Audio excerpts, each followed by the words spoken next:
Hello friends, പുതിയൊരു വീഡിയോയിലേക്ക് വീണ്ടും സ്വാഗതം. ഇതാണ് എൻ്റെ റൂം. ഒരെണ്ണം കിടന്നുറങ്ങുകയാണ്. ഇന്ന് നമ്മൾ നോക്കാൻ പോകുന്നത് നമ്മുടെ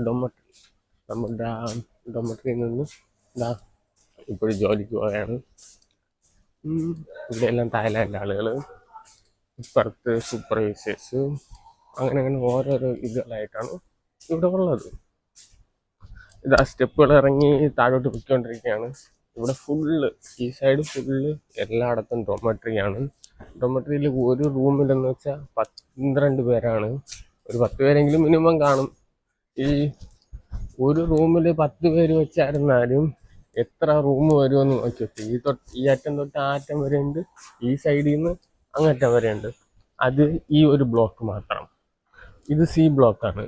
പിന്നെ അടുത്തുണ്ട് എ ബ്ലോക്ക് ഉണ്ട്, ബി ബ്ലോക്ക് ഉണ്ട്, ഡി ബ്ലോക്ക് ഉണ്ട്, അങ്ങനെ നിറയെ ബ്ലോക്ക് ഉണ്ട്. പിന്നെ നമുക്ക് പറഞ്ഞ കിച്ചനാണ്. ആ സൈഡിലായിട്ടാണ് കിച്ചൺ പറഞ്ഞത്. നമുക്ക് എന്ത് വേണം ഉണ്ടാക്കാം. ഇത് കളിക്കാനുള്ള സ്ഥലമാണ്. ഇപ്പം രാവിലെ ഒരുത്തൻ ചുമ്മായിട്ട് പന്ത് തട്ടി കളിക്കുകയാണ്. കുറെ നേരം കൊണ്ട് തുടങ്ങിയതാണ്. അതിനകത്ത് ഇടാൻ നോക്കിയിട്ട് അവന് നേരെ ഇടാൻ പോലും പറ്റണില്ല. നമ്മുടെ നാട്ടിലല്ലേ എല്ലാവരും ഇങ്ങനെ പേപ്പർ ബോൾ വെച്ചൊക്കെ ക്രിക്കറ്റ് കളിക്കുന്ന കണ്ടിട്ടുള്ളൂ. ഞായറാഴ്ച ദിവസമായ ഇവിടെ നമുക്ക് കാണാൻ പറ്റും പേപ്പർ ബോൾ വെച്ച് ക്രിക്കറ്റ് കളിക്കുന്നത്. വേണ്ട, ഞാൻ പറഞ്ഞില്ലേ എ ബ്ലോക്ക്, ബി ബ്ലോക്ക്. ഇതാണ് എ ബ്ലോക്ക്, ഇതാണ് ബി ബ്ലോക്ക്. എ ബ്ലോക്ക് എന്ന് കണ്ട A3 എന്ന് മേളിൽ എഴുതിയിട്ടുള്ള ഓരോ ബ്ലോക്കിൻ്റെ പേരിലും A1, A2, A3 അങ്ങനെ എല്ലാം ഇതുണ്ട്. ഇതാണ് കിച്ചൻ്റെ സൈഡ്. കിച്ചൻ കണ്ട ആളുകൾ ഇപ്പോഴും നിന്ന് ഫുഡൊക്കെ ഉണ്ടാക്കിക്കൊണ്ടിരിക്കുകയാണ്. ഈ സൈഡിലുള്ള ഇതിന് അപ്പുറത്തെ സൈഡ് ഇതോ അവിടെ ആയിട്ടാണ് കിച്ചൻ്റെ ഇത് പറഞ്ഞത്. അങ്ങനെ എല്ലാവരും ജോലിയൊക്കെ കഴിഞ്ഞ് വന്ന് ഫുഡ് ഉണ്ടാക്കിയാണ്.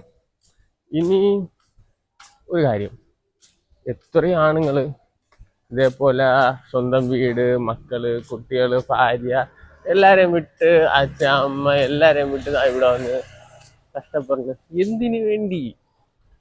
ആർക്ക് വേണ്ടി? സ്വന്തമായിട്ട് നല്ല ഇതിലിരിക്കാൻ വേണ്ടി അങ്ങനെ ഇവിടെ വന്ന് കഷ്ടപ്പെടുകയാണ്.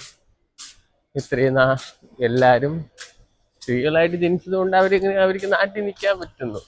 നമ്മളെ ആണുങ്ങളായതുകൊണ്ട് ഇവിടെ വന്ന് ഇങ്ങനെ കിടന്ന് കഷ്ടപ്പെടുന്നു. കഷ്ടപ്പെടുന്നതിൽ കുഴപ്പമൊന്നുമില്ല. അങ്ങനെ നമ്മൾ എന്തിനൊക്കെ പറഞ്ഞ് ഇവിടെ എത്തി. ഇത് വാഷിംഗ് മെഷീൻ, അങ്ങനെ വാഷിംഗ് ചെയ്യണ ഏരിയയാണ്. ഇത് ഒരു വാഷിംഗ് മെഷീൻ ചെയ്യണതിന് 2 വെള്ളി അങ്ങനെ തോന്നുന്നു. ഇതാണ് സ്കാൻ ചെയ്യുന്ന സ്ഥലം. ഇവിടെ സ്കാൻ ചെയ്താൽ മാത്രമേ വെളിയിലോട്ട് പോകാൻ പറ്റൂ. വേറെ ഡൊമട്രിയിൽ നിന്ന് ആളുകളൊക്കെ വന്നിട്ടുണ്ടെന്ന് തോന്നുന്നത് നമ്മളെ പുതിയ ഡൊമട്രിയിലോട്ട്.